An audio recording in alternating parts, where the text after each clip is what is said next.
नमस्कार, बहुत स्वागत है आपका। मैं हूं रीनू। चलिए सबसे पहले हम देखते हैं छत्तीसगढ़ की 50 खबरें, जहां पर सीमा पर चल रही तनातनी के बीच खबर है कि चीन ने भारत से सटी एलएसी पर S-400 air missile defence system को तैनात कर दिया है।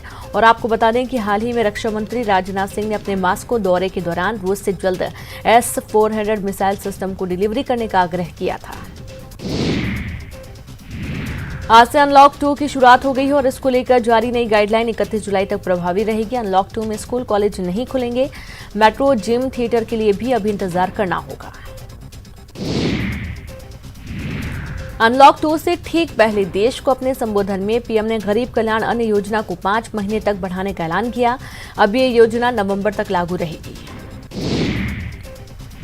परिवार के हर सदस्य को 5 किलो गेहूं या चावल के साथ ही 1 किलो चना भी मुफ्त मिलेगा और इसका फायदा 80 करोड़ लोगों तक पहुंचेगा। वहीं कांग्रेस पीएम के संबोधन को चुनाव से जोड़कर देख रही है। कांग्रेस प्रवक्ता विकास तिवारी ने कहा कि पीएम ने बिहार चुनाव को लेकर फैसला लिया है। संबोधन से हर वर्ग निराश हुआ है। वहीं बीजेपी ने पीएम के फैसले का स्वागत किया। आरोग्य सेतु ऐप ने बीती देर रात को अचानक से काम करना बंद कर दिया और इसमें यूजर्स को कुछ देर के लिए परेशानी हुई और इस बीच रात करीब 12 बजे तकनीकी गड़बड़ी को ठीक कर लिया गया। वहीं आज से एटीएम से पैसे निकालने से जुड़ा बदल जाएगा और नए नियमों के तहत किसी भी बैंक के एटीएम से कितनी भी बार पैसे निकालने पर चार्ज नहीं लग रहा था, जिसकी मियाद आज से खत्म हो रही है।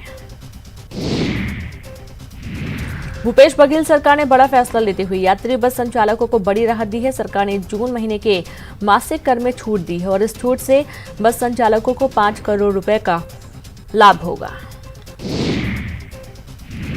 भूपेश बघेल सरकार ने बस संचालकों को एक और सहूलियत दी है और इसके तहत बस संचालक अब घर बैठे ऑनलाइन स्पेशल परमिट ले सकेंगे। उन्हें परिवहन कार्यालय के चक्कर नहीं लगाने पड़ेंगे। लेकिन सरकार की राहत से बस संचालक खुश नहीं है। उन्होंने अगले 3 महीने के कर में राहत देने की मांग की है। बस संचालक कुल 6 महीने की टैक्स माफी की मांग कर रहे हैं। वहीं निजी बसों का परिचालन न होने से ड्राइवरों और कंडक्टर के साथ ही बस स्टैंड पर दुकानदारी करने वाले लोग भी परेशान हैं। ड्राइवर और कंडक्टरों को कहना है कि उन्हें न तो बस मालिक की तरफ से मदद मिली और न ही सरकार की तरफ से। रायपुर में 99 दिनों के बाद आज से जंगल सफारी आम लोगों के लिए शुरू हो जाएगी। जंगल सफारी में गर्भवती महिलाओं के साथ साथ 10 वर्ष के कम उम्र के बच्चों को प्रवेश नहीं दिया जाएगा। PCCF वाइल्ड लाइफ ने जंगल सफारी का निरीक्षण करने के बाद इसकी अनुमति दी है। रायपुर से 1 जुलाई से शुरू होने वाली मुंबई, इंदौर और लखनऊ की उड़ानें रद्द कर दी गई हैं। निजी विमान से कंपनी ने तकनीकी कारणों का हवाला देते हुए उड़ानें रद्द कर दी गई हैं। फिलहाल रायपुर से मुंबई के लिए एक ही फ्लाइट रहेगी। वहीं दिल्ली, हैदराबाद, मुंबई, कोलकाता और झारसुगुड़ा के लिए विमान सेवा मौजूद रहेगी। छत्तीसगढ़ में बेटियों की सुरक्षा को लेकर किए जा रहे राज्य सरकार के प्रयासों का असर दिख रहा है। ताजा आंकड़ों के अनुसार जन्म के समय लिंगानुपात में छत्तीसगढ़ देश भर में अव्वल है। छत्तीसगढ़ में 1000 पुरुषों की तुलना में 958 महिला हैं। वहीं ग्रामीण क्षेत्रों में भी लिंगानुपात 976 है। दंतेवाड़ा में 2 लाख के इनामी नक्सली भीमा मरकाम ने सरेंडर कर दिया है। भीमा मरकाम ने कलेक्टर और एसपी के सामने आत्मसमर्पण किया। भीमा मरकाम पर कई मामले पहले से ही दर्ज थे। भीमा 2014 से नक्सली संगठन से जुड़ा हुआ था। छत्तीसगढ़ में हाथियों के उत्पात से अब आम के साथ ही खास लोग भी प्रभावित होने लगे हैं। जशपुर से सांसद गोमती साई के घर में हाथियों के दल ने हमला कर दिया। हाथियों ने सांसद आवास में जमकर उत्पात मचाया। कैंपस में लगे पेड़ पौधों और धान की फसल को भी नुकसान पहुंचाया। वहीं प्रदेश में हाथियों की मौत का मामला हाईकोर्ट पहुंच गया है। बिलासपुर हाईकोर्ट में पूर्व आईएफएस अधिकारी ने जनहित याचिका दायर कर हाथियों की मौत को रोकने की मांग की है। मामले की सुनवाई करते हुए कोर्ट ने विद्युत कंपनी CSEB को नोटिस जारी किया और साथ ही शासन से 4 हफ्ते में जवाब मांगा है। दुर्ग में जोरदार बारिश की वजह से निचली बस्तियों में पानी भर गया। नदी नाले भी उफान पर हैं। जून माह में तेज बारिश से लोगों को उमस और गर्मी से एक और राहत मिली है, तो दूसरी ओर निचले इलाके के लोगों की परेशानी बढ़ गई है। शिवनाथ नदी का जल स्तर भी बढ़ गया है। धमतरी में भी जोरदार बारिश होने से नेशनल हाईवे पर घुटने भर पानी भर गया। वहीं सड़क और गलियां नहर जैसी लगने लगी। बारिश की वजह से लोगों को परेशानी का सामना करना पड़ा। कोरोना काल में चुनिंदा ट्रेनें ही संचालित हो रही हैं। राजधानी रायपुर से 4 स्पेशल ट्रेन और श्रमिक ट्रेनें संचालित हो रही हैं। इन्हीं ट्रेनों के लिए टिकट की बुकिंग भी की जा रही है। राजधानी रायपुर में मोबाइल लूट की घटना दिनों दिन बढ़ती जा रही है। डीडी नगर थाना क्षेत्र में बाइक सवार युवकों ने बुजुर्ग का मोबाइल लूट लिया। पुलिस मामले की जांच कर रही है। डीजीपी डीएम अवस्थी ने प्रवीण सूची में आने वाले छात्र छात्राओं ने मुलाकात की। मेरिट सूची में आने वाले छात्र छात्राओं को प्रमाण पत्र देकर सम्मानित किया गया और उनके उज्जवल भविष्य की कामना की गई। लगभग 4 महीने बाद मरीन ड्राइव में अब रौनक लौट आई है। लॉकडाउन और कोविड-19 की वजह से मरीन ड्राइव में लोगों की आवाजाही और बुकिंग पूरी तरह से बंद थी, जिससे अब आम लोगों के लिए खोल दिया गया है। राजधानी रायपुर में 34 टन सरिया की चोरी हो गई। 15 लाख का सरिया हीरापुर रिंग रोड से चोरी हुआ। कबीर नगर थाने में चोरी का मामला दर्ज किया गया। पुलिस मामले की जांच कर रही है।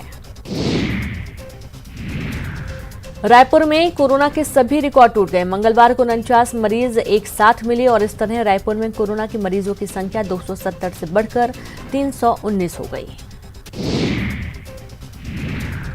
प्रदेश में पिछले 24 घंटे में कोरोना के 53 नए मरीज मिले, जिसके बाद कुल मरीजों की संख्या 2814 हो गई। बहरहाल प्रदेश में एक्टिव कोरोना मरीज 651 हैं। बालोद में कोरोना के 2 नए मामले मिले हैं। इनमें एक आर्मी का जवान है, जबकि दूसरा रायपुर एम्स अस्पताल का वार्ड बॉय है। जिले में एक्टिव कोरोना मरीजों की संख्या 5 हो गई है। आर्मी का जवान कुछ दिन पहले राजस्थान से लौटा है। अंबिकापुर मेडिकल कॉलेज से कोरोना के 5 मरीजों को ठीक होने के बाद डिस्चार्ज कर दिया गया। इन मरीजों में सीतापुर ब्लॉक के 3 जबकि बलरामपुर जिले के 2 हैं। अस्पताल में फिलहाल 9 मरीजों का इलाज चल रहा है। दुर्ग में एक दिन में कोरोना के सबसे ज्यादा 32 मरीजों के सामने आने का रिकॉर्ड बना है। सभी को कोविड अस्पताल भिलाई और एम्स में शिफ्ट किया गया है। सिम्स के माइक्रोबायोलॉजी विभाग में संचालित कोरोना टेस्टिंग लैब में सोमवार से सैंपल की जांच शुरू कर दी गई है। पहले दिन 10 सैंपल की जांच हुई, जिसमें 7 की रिपोर्ट नेगेटिव आई और 3 सैंपल की जांच की जा रही है। सिम्स के टेस्टिंग लैब में जांच शुरू होने से क्षेत्र के लोगों को लाभ पहुंचेगा। सदर क्वारंटाइन सेंटर से रात में एक महिला और पुरुष भाग गए, लेकिन सुरक्षा में तैनात कर्मचारियों को भनक तक नहीं लगी। दूसरे दिन सुबह मजदूरों की गिनती होने पर महिला पुरुष के भागने की जानकारी मिली। पुलिस ने उनको घरों में पतासाजी की, लेकिन दोनों मजदूर नहीं मिले। भगवान जगन्नाथ अपनी मौसी के घर से लौट आए हैं और इस मौके पर धूमधाम से भगवान की पूजा अर्चना की गई है। कोविड-19 संक्रमण के बचाव को लेकर इस बार रथ यात्रा नहीं निकाली गई। इस कारण बहुड़ा यात्रा भी सादगी के साथ मनाई गई। रायपुर नगर निगम ने अवैध प्लॉटिंग पर रोक लगा दी। जोन 8 हीरापुर जरवाए में 2 एकड़ भूमि पर अवैध प्लॉटिंग का काम चल रहा था। जोन आयुक्त के आदेश के बाद अवैध प्लॉटिंग करने वालों पर एफआईआर भी दर्ज कर ली गई है। पंडित रविशंकर शुक्ल विश्वविद्यालय में प्रवेश परीक्षा 6 जुलाई से प्रारंभ होगी। प्रवेश प्रक्रिया ऑनलाइन होगी। पूरी फीस जमा करने के लिए नई व्यवस्था लागू की गई है, जिसके तहत 2 जुलाई को उच्च शिक्षा मंत्री उमेश पटेल वेबसाइट लॉन्च करेंगे। रायपुर का तेलीबांधा थाना अब स्मार्ट थाने के रूप में नजर आएगा। स्मार्ट सिटी ने थाने के लिए वर्क ऑर्डर जारी किया है। 3.5 करोड़ की लागत से 354 वर्ग मीटर में ये थाना बनकर तैयार होगा। भवन के 3 तलों का उपयोग थाने के लिए होगा और बाकी फ्लोर में रायपुर स्मार्ट सिटी और निगम जोन का दफ्तर होगा। दुर्ग की रानी तराई पुलिस ने जालसाजी कर किसान के खाते से रकम निकालने वाले 2 आरोपियों को गिरफ्तार किया। आरोपियों में एक महिला और एक पुरुष शामिल हैं। आरोपी महिला ने किसान चुन्नीलाल साहू के किसान कार्ड का पिन कोड चुराकर उसके खाते से 1,70,000 रुपए निकाल लिए थे। दुर्ग में जमीन आवंटन के विरोध में क्रांति सेना ने जमकर प्रदर्शन किया। क्रांति सेना के कार्यकर्ताओं ने जमकर नारेबाजी करते हुए राजस्व मंत्री का पुतला दहन किया। क्रांति सेना के लोगों ने आरोप लगाया कि बगैर किसी सलाह के सरकार ने इस मामले में एक तरफा निर्णय लिया है। दुर्ग की आउटर कॉलोनियों में अवैध प्लॉटिंग पर नगर निगम ने बड़ी कार्रवाई की। कमिश्नर ने खुद खड़े होकर 11 एकड़ में की जा रही अवैध प्लॉटिंग को ध्वस्त करवाया। यहां बिना लेआउट की मंजूरी के प्लॉटिंग कर कॉलोनी का निर्माण किया जा रहा था। दुर्ग में पोस्टर की राजनीति अपने चरम पर है। पूर्व महापौर चंद्रिका चंद्राकर और पार्षद अलका बाघमार के पोस्टर पर पेंट लगाने के बाद मामला गरमा गया। नाराज दुर्ग नगर निगम के पार्षदों ने आयुक्त का घेराव किया और ज्ञापन सौंपकर कड़ी कार्रवाई की मांग की। सरगुजा में वन विभाग की जानकारी के बावजूद पेड़ों की कटाई जारी है। शहर से लगे बलसेडी खलीबा के जंगल की जमीन पर अवैध कब्जा और लकड़ी तस्करी के लिए तस्कर लगातार वनों की कटाई कर रहे हैं।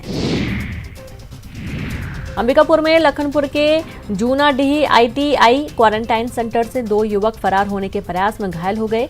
दोनों युवक सेंटर की छत से नीचे उतरने का प्रयास कर रहे थे और इसी दौरान हादसा हुआ। दोनों युवकों को पहले लखनपुर सामुदायिक स्वास्थ्य केंद्र और फिर अंबिकापुर मेडिकल कॉलेज अस्पताल में भर्ती कराया गया।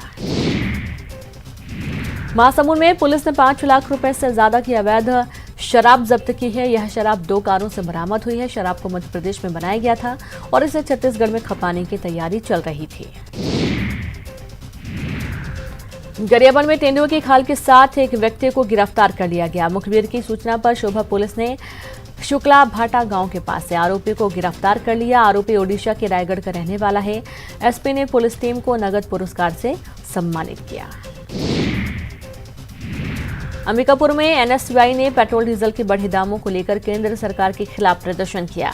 एनएसयूआई ने केंद्र सरकार से पेट्रोल डीजल के दाम कम करने की मांग की है।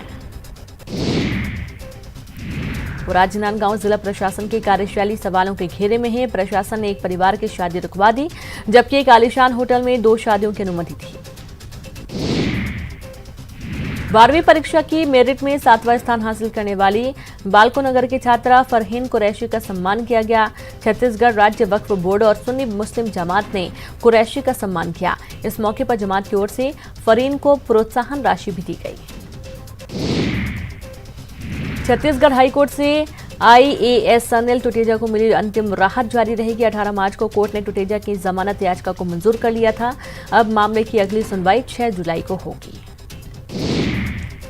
कोरबा में जिला बाल संरक्षण अधिकारी के दफ्तर से जरूरी दस्तावेज गायब हो गए हैं। राष्ट्रीय बाल अधिकार संरक्षण सम्मेलन से संबंधित कार्रवाई, आय और व्यय के कागज गायब हैं। विभाग ने इसकी सूचना रामपुर पुलिस को दी है।